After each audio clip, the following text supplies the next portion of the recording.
ኣብ ህፃናት ዝፍጠር ምሕርናኽ ብግዜ እንድሕር ዳኣ ዘይተሓኪሙ ንዝተፈላለዩ ፀገማት ከስዕብ ይኽእል እዩ። ንኣብነት ዕብየት ህፃናት ከተኣጓጉል ይኽእል፣ ናይ ልቢ ፀገም፣ ኣብ ሳምባ ዝፍጠር ፀቕጢ፣ ናይ ገፅ ቅርፂ ምዝባዕ፣ ለይቲ ኣብ መደቀሲ ምሻን ሓልሓሊፉ ድማ ኣብ ባህሪ ህፃናት ዝርአ ለውጢ ንኣብነት ኣቓልቦ ምስኣን ልዕሊ ዓቐን ዋዕን ቀትሪ ካብ መጠን ላዕሊ ምድቃስን ክኸውን ይኽእል እዩ።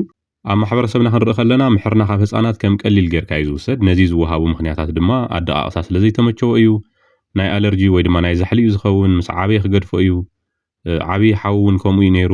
ሓደ ግዜ እውን ወለዲ ንባዕሎም ዝሕርንኹ እንድሕር ዳኣ ኮይኖም ኣነ ወይ ድማ በዓልቲ ገዛይ እውን ስለ ዝሕርንኽ ከምኡ ተመሳሳሊ ክኸውን ይኽእል እዩ ዝብሉ ጉጉያት ኣረዳድኣታት ኣለዉ።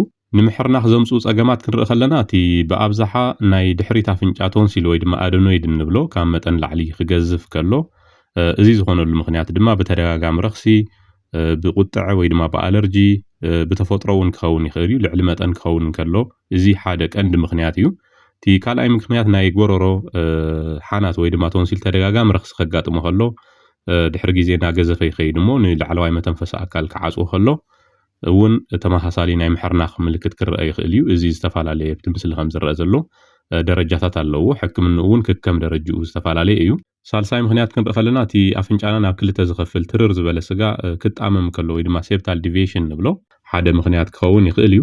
ካሊእ ምክንያት ድማ ኣብ ኣፍንጫና ዝወፁ ዝተፈላለዩ ሕበጣት እዮም። ካብዚኣቶም ብበዝሒ ዝርአ ካብ ኣፍንጫ ዝወፅእ ሕበጥ ወይ ድማ ፖሊፕ እናበልና ንፅውዖ እዩ። ካሊእ ድማ እቲ ኣፍንጫ ቁጥዕ ወይ ድማ ነድሪ ክህሉ ከሎ እቶም ቱቦታት ወይ መሳኹቲ ኣፍንጫ ብምፅባብ ምክንያት እውን ምሕርናኽ ምክንያት ክኸውን ይኽእል እዩ።